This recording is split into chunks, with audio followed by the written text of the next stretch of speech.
Hello everyone, hordoftoota chaanaala EFOTube baga nagaan gara chaanaala kanaatti dhuftanii. Egaa speaking classii keenya lammaffaa kana keessatti karaalee garaagaraa ja'an nuti namoota ittiin dubbisuu dandeenyu adda baafannee waliin ilaallaa. Ni yaadatte yoo ta'e classii keenya tokkoffaa keessatti karaalee garaagaraa sadan nuti nama tokko sa'a ganamaa, sa'a boodaa fi galgala ittiin dubbisuu dandeenyu adda baafannee good morning, good afternoon, good evening jennee ilaallee turre. Egaa speaking classii keenya lammaffaa kana keessatti immoo karaalee garaagaraa formal ta'an ja'an nama tokko ittiin dubbisuu dandeenyu adda baafannee waliin ilaallaa. Egaa classii lammaffaa kun namoota tokko tokkoof salphaa fakkaachuu ni danda'a. Garuu akka keenyaatti fakkeenyaaf faranjoonni it is nice to meet you. It is nice to meet you jedhanii haasaa isaanii keessatti fayyadamanii yookaan akkasitti pronounce godhanii isaan maal jedhu dafanii it's nice to meet you. It's nice to meet you.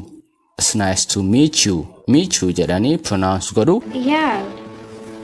It was nice to meet you too, Justin. Yeah. It was nice to meet you too, Justin. Pronunciation isaallee tokko tokkoon adda baafachaa akkamittiin sirriitti dubbachuu akka dandeenyu speaking classii keenya lammaffaa kana keessatti ilaallachuudha. Karaalee ja'an nuti namoota adda addaa ittiin dubbisuu dandeenyu jechuudha. So haga xumura barnoota speaking classii lammaffaa kanaatti na waliin ta'uu hin dagatinaa, waa baay'ee irraa barattu jedhee tan abdadhaa. Yoo gaaffii qabaattanis koomentii jala naa ka'aa, haguma danda'ee fi haguma humni kiyya eeyyame isinii deebisaa wal barsiisaa deemna jechuudha. Haga xumura viidiyoo kanaatti na waliin ta'uu hin dagatinaa. Here we go.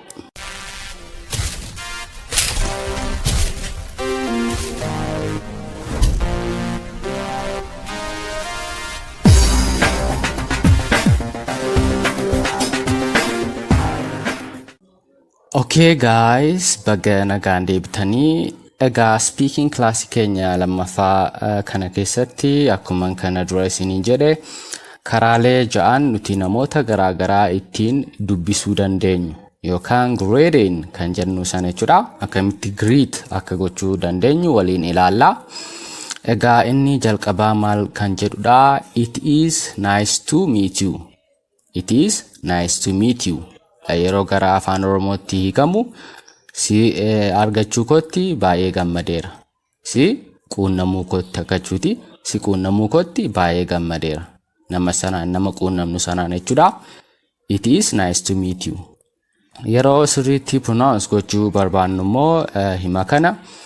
It is kan jettu kun gara maalitti simplify taati contraction formin ishee it ergeenne booda apostrophe is meena waliin jedhaa is kan jedhutti reduced yookaan contracted taatee dubbifamti. Akka keenya it is hin jennu kana booda jechuudha. Maal jennee pronounce gona?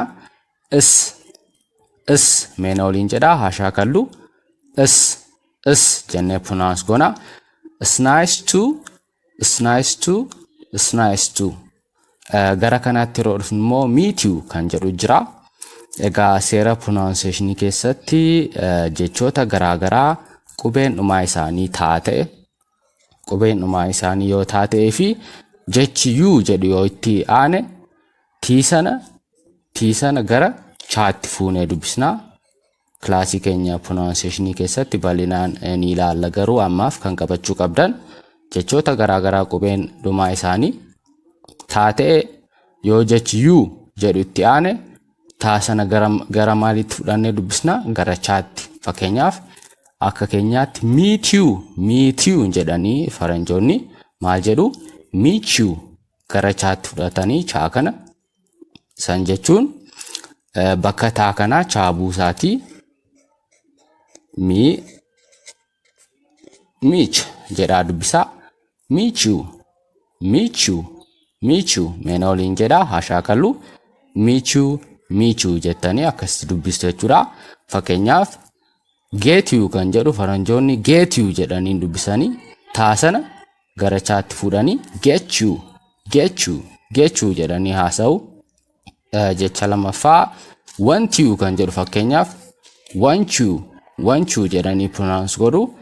Egaa jechoota garaagaraa qubeetaadhaan dhuman yoo jechitti aanu you ta'e taasana gara chaatti fudhannee dubbisna jechuudha. Ishee kanallee akkasitti qabachuu qabdu.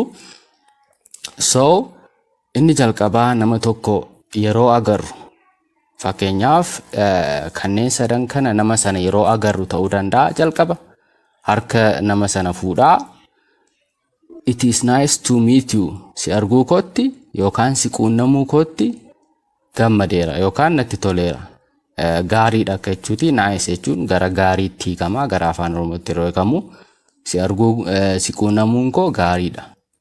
It is nice to meet you. Si quunnamuun koo gaariidha akka jechuuti. So it is nice to meet you kan jedhu kana booda dhiiftanii maal jettu? It is kan jedhu kana is ergi gootanii booda meet you kan jettu kana immoo meet you gootanii it's nice to meet you. It's nice to meet you. It's nice to meet you. Meena waliin jedhaa haa shaakallu. It's nice to meet you. It's nice to meet you. It's nice to meet you jettanii pronounce goote jechuudha. All right. It was really nice to meet you. Have a good night. Take it easy. All right. It was really nice to meet you. Have a good night. Take it easy. All right. It was really nice to meet you. Have a good night. Take it easy. Yeroo baay'ee immoo faranjoonni it is kan jettu kana dhiisanii maal godhu? Simplify godhanii yeroo dubbachuu barbaadan yookaan salphisanii nice to meet you ishee kana dhiisanii jechuudha. It is kan jettu kana dhiisanii asumarraa ka'anii nice to meet you yaada wal fakkaataa qaba. Yaadni isaa hin jijjiiramu. Si quunnamuu kootti gaariidha. Si quunnamuun koo gaariidha akka jechuuti. Nama sana quunnamuu keessaniif yeroo jalqabaate jechuudha. So akkasitti qabachuu qabdu. Inni lammaffaa maalidha? It is good to meet you. Si arguun koo gaariidha, dansaadha, beessa akka jechuuti. Nama sana quunnamuu keessanitti gammaddanii si arguun koo dansaadha, beessa yookaan gaariidha jechuu barbaadan it is good to meet you. Egaa asitti maal isiniin jedheen ture? It is kan jettu kana akkamitti dubbisna? Is meena waliin jedhaa. Is jennee dubbisna. Kana booda it is jechuun hin jiru jechuudha. It's good to meet you. It's good to meet you. Meena waliin jedhaa. It's good to meet you. Si quunnamuu kootti gammadeera yookaan gaariidha akka jechuudha. Si quunnamuun koo gaariidha. So nama sana argachuu keessanitti jechuudha. It's good to meet you. It's good to meet you. Meena waliin jedhaa. It's good to meet you. It's so good to meet you, man. It's so good to meet you, man. It's so good to meet you, man. Inni sadaffaa maal jedhaa? I am pleased to meet you. I am pleased. Egaa jechi pleased jettu kun pleased. Please. Jettu kun past form maaliiti? Simple past please. Please jedhuuti. Egaa jechi kun immoo yoo xiqqaate karaa sadiin hiikamuu ni danda'a. Inni jalqabaa please kan jedhu kun nama tokko yeroo gammachiisnu akka jechuuti. Gammachiisu akka jechuuti. Fakkeenyaaf example hima yoon isinii kenne I'm sure their salary is sure to please you. I'm sure their salary is sure to please you yoon jedhe ani sirriitti nan beeka yookaan ani shuuriidha salariin yookaan mindaan isaan sii kaffalan sitti tola yookaan please si gammachiisa akka jechuutti hiikamaa. Jalqaba please kan jedhu kana as keessatti akka adda baafattanii naa qabattaniifidha. Please kan jettu kun gammachiisu akka ta'etti. Mindaan isaan sii kaffalan si gammachiisa jedheen ani shuuriidha jettanii yeroo hiriyaa keessan tokko hojii haaraa argate mindaan isaan sii kaffalan mindaan kaampaaniin kun sii kaffalu si gammachiisa jedheetiin amana shuuriidhaan yeroo itti barbaadan please jettanii I'm sure their salary is sure to please you jettanii fayyadamuu ni dandeessu. hiikaa lammaffaas ni qaba. Hiikaan lammaffaa isaa maalidha? Fedhuu yookaan barbaaduu kan jedhudha.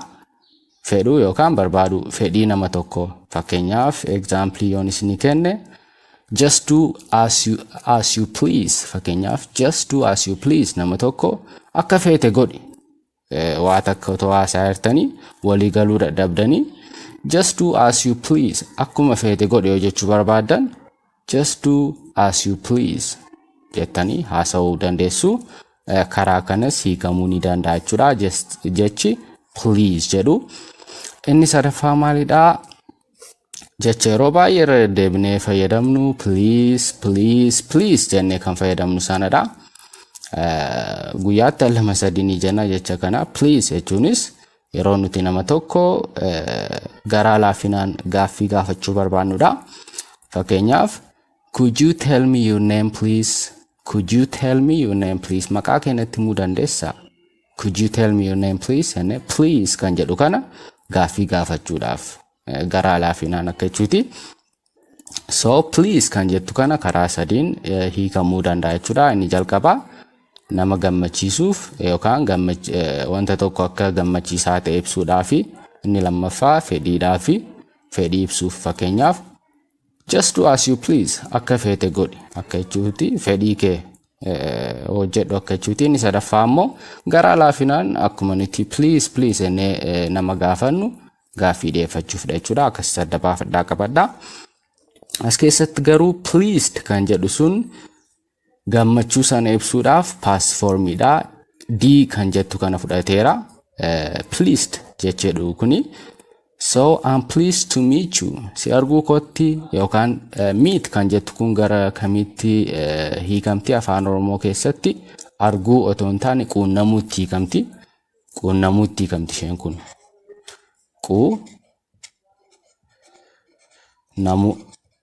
Quunnamuutti hiikamti. So meet you kan jedhu kun si arguu otoo hin taane baay'inaan si quunnamuu kootti. Qaamaan si quunnamuu kootti baay'ee gammadeera. Akka jechuuti. So I'm pleased to meet you. Egaa faranjoonni akka keenyaatti ishee kana I am jedhanii akkam godhu contraction formiin I am kan jedhu kana taatii yeroo isaan haasaa isaanii keessatti dubbisan garuu yookaan fayyadaman garuu am kan jettu kana fayyadamu. Am menooliin jedha. Am jettanii haasoftu. I am jechuun kana booda hin jiru jechuudha. Daftanii akka faranjootaatti yoo haasaa keessan keessatti fayyadamuu barbaaddan I am kan jedhu kana am jettanii bira dabartu. So I'm pleased to meet you. I'm pleased to meet you. I'm pleased to meet you. Menooliin jedha isa sadaffaa kana. I'm pleased to meet you. I'm pleased to meet you. I'm pleased to meet you. Jettanii akkasitti fayyadamuu qabdu jechuudha. It is a pleasure to meet you. It is a pleasure to meet you. Contraction isaati yeroo baay'ee faranjoonni kan fayyadaman jechoota walitti fidanii jechuudha. Isinillee akkasitti jala qabachaa deemuu qabdu. Egaa kanneen akkuma kana dura isiniin jedhe kanneen sadan nama tokko yeroo jalqaba quunnamnu harka wal qabaa it is nice to meet you, it is good to meet you, I'm pleased to meet you yookaan dafnee ishee kana it is kan jettu kana fayyadamuu dhiisne is kan jedhu fayyadamne it's nice to meet you, it's good to meet you, I'm pleased to meet you jennee dafnee kanaasofnu yeroo jalqaba agarru ta'uu danda'a. Jalqaba nama at the beginning of greeting kan jennu sana jalqaba nama agarre it's nice to meet you jechuu ni dandeenya. Dhumarratti immoo yeroo nama sanarraa gargar baanu yookaan departure yeroo goonu it's nice to meet you jennee harka wal qabaa yookaan wal hammachaa dubbisuu dandeenya jechuudha. Itti himuu dandeenya. Si arguu kootti yookaan si quunnamuu kootti baay'ee gammadeen jira kan jennu sana jechuudha. Yeroo nama sana jalqaba quunnamnu sakandii jalqabaa irratti yookaan ergii waliin haasofnee booda nama sana wajjin ergii waliin haasofnee booda dhumarratti yeroo gargar ba'uuf deemnu it's nice to meet you jennee gargar ba'uu ni dandeenya jechuudha. Yeroo xiqqeessine yookaan immoo yeroo simplified goonee jechoota kana himoota kana jennu It is, I am kan jedhu kana dhiisne nice to meet you, good to meet you, pleased to meet you jenne salphisnee illee akkasitti fayyadamuu ni dandeenya jechuudha.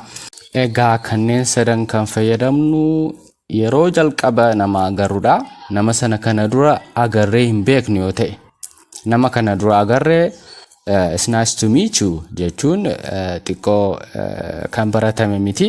Maaliif nama sana dura quunnamneerra yoo ta'e akka haaraatti si quunnamuu kootti baay'ee gammadeen jira jechuun xiqqoo wal bira waan darbuuf kanneen kana kan fayyadamnu nama jalqaba wal agarree ta'uu qaba jechuudha. Yeroo jalqabaaf yoo nama sana quunnamtan it's nice to meet you, it's good to meet you, I'm pleased to meet you jettanii warra kana sadan fayyadamuu qabdu. Yoo nama sana al lammata agartan yookaan al sadaffaa agartan jechoota kanatti jecha again jedhu itti dabaluu qabdu. Again kan jedhu immoo deebisee akka jechuuti. Fakkeenyaaf it's nice to meet you again yoo jenne irra deebi'ee si quunnamuu kootti baay'ee gammadeera. Nama sana kana dura argitaniitu ta'uu danda'a. Al lammaffaa yoo nama sana quunnamtan again kan jedhu sana itti dabaltanii it's nice to meet you again jechuu qabdu.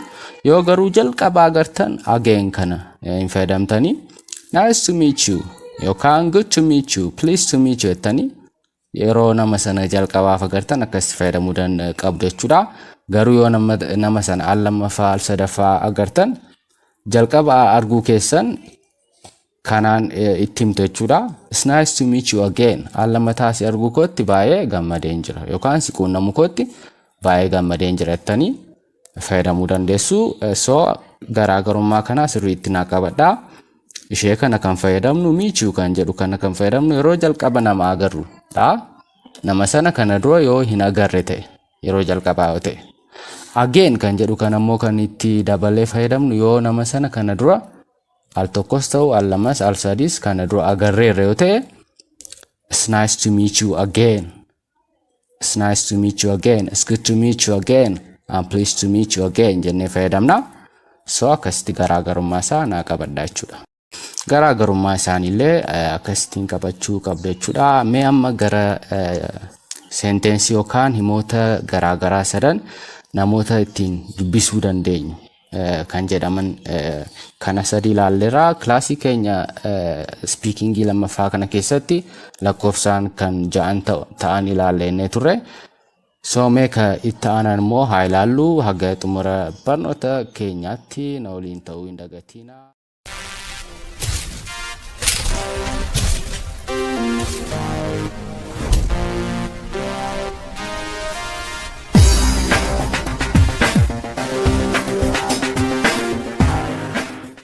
Okay guys, baga nagaan deebitanii. Egaa speaking classii keenya lammaffaa kana keessatti akkuma kana dura isiniin jedhe karaalee 6 nuti nama tokko formally ittiin dubbisuu dandeenyu waliin ilaalla isiniin jedheen ture. Egaa kana dura sadan tokko ilaalee jira. Kan meet you kan jedhu wajjin wal qabatan jechuudha. Amma immoo see you kan jedhu waliin kan wal qabatan. Meet you jechuun si quunnamuu akka jechuuti.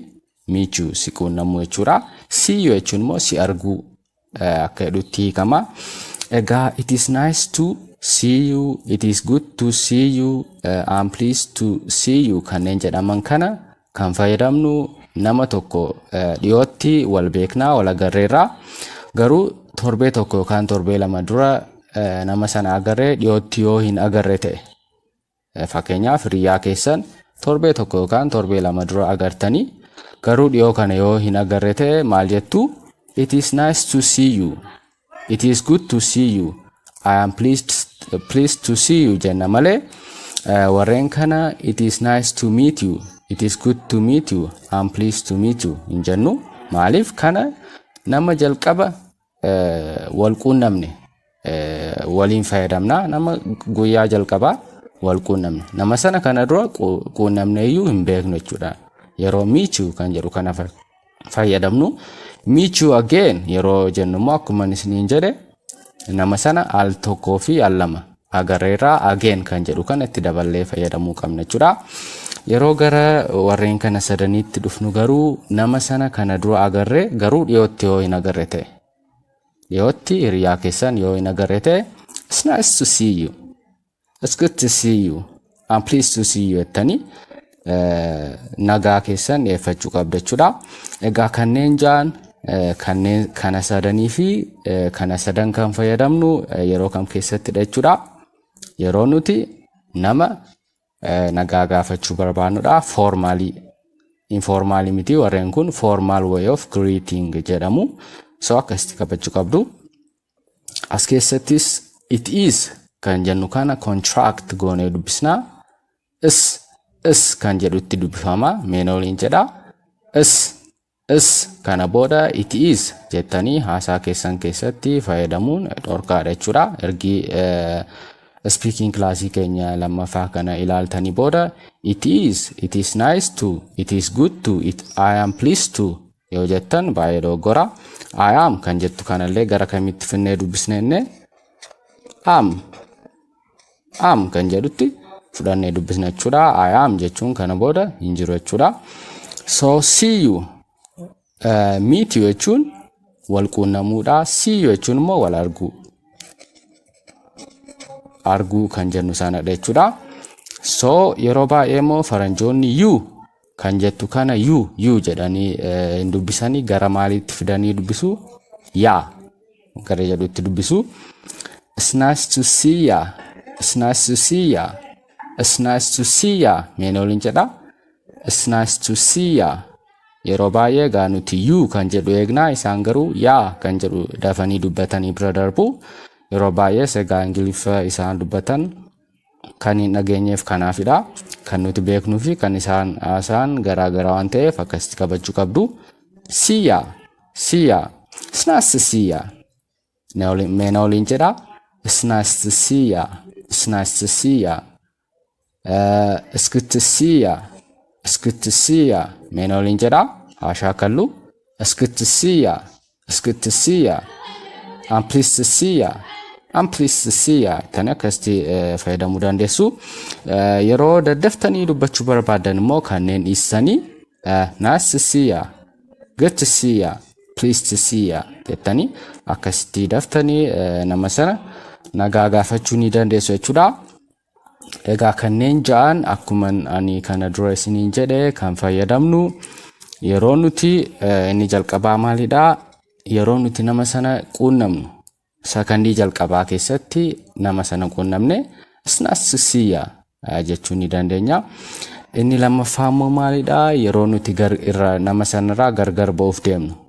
Si arguu kootti gammadeera fakkeenyaaf it is good to see ya yookaan I'm pleased to see ya yeroo jennu si quunnamuu kootti baay'ee gammadeera jettanii yeroo gara dhumaa yeroo gargar ba'uu barbaadan harka wal qabaa yookaan immoo wal haammachaa jecha kana jechuu ni dandeessu. Karaa lamadha kan fayyadamnu. Yookaan jalqaba yeroo wal argitan sakandii jalqabaa keessatti jechuudha. Hey, how are you? It's nice to meet you. Yeroo jalqabaa hey how are you jettanii hi akkam si arguu kootti gammadeera. Yookaan immoo dhumarratti ergi haasaa keessan fixanii booda it's nice to see you si arguu kootti gammadeera jettanii yeroo gargar baatan jechuudha.